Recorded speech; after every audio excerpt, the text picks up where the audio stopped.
va vous présenter aujourd'hui le projet des archives départementales de la Somme, projet qu'on a décroché en janvier 2015. Le site de Dury servira au stockage d'archives sur 40 km. L'architecte a choisi sur les façades un alliage de cuivre et d'aluminium pour l'intégration dans le paysage urbain. Dans le bâtiment, on trouvera trois parties.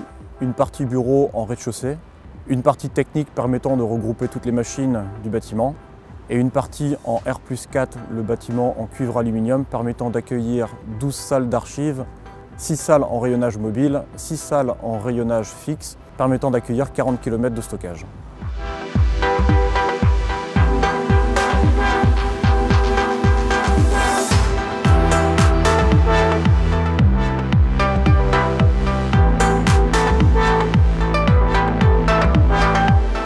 Nous sommes ici sur le site de Saint-Fucien, phase 2 et 3 de la restructuration des archives départementales de la Somme. Donc ici nous avons la phase 2 qui est l'extension du bâtiment existant. Donc une extension qui est destinée à recevoir du public, donc un ERP avec un hall d'accueil, un espace galerie et une salle de lecture. Le bâtiment a été réalisé sur 5 niveaux de stockage existant, donc sur un silo existant, donc avec des contraintes, toutes les contraintes que ça implique, les reprises d'étanchéité en phase provisoire, de façon à avoir une continuité d'étanchéité.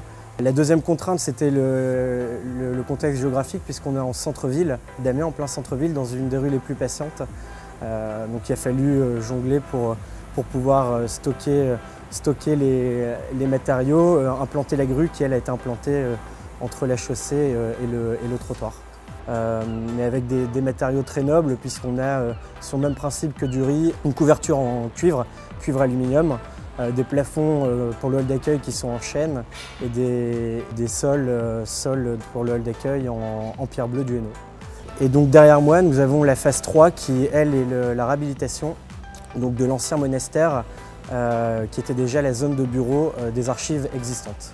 La particularité de ce bâtiment, c'est qu'il est classé monument historique, donc avec toutes les contraintes que ça nous inflige, c'est-à-dire les couvertures ardoises en menuiserie, où on avait des menuiseries existantes qu'on a dû reproduire à l'identique, et en maçonnerie également.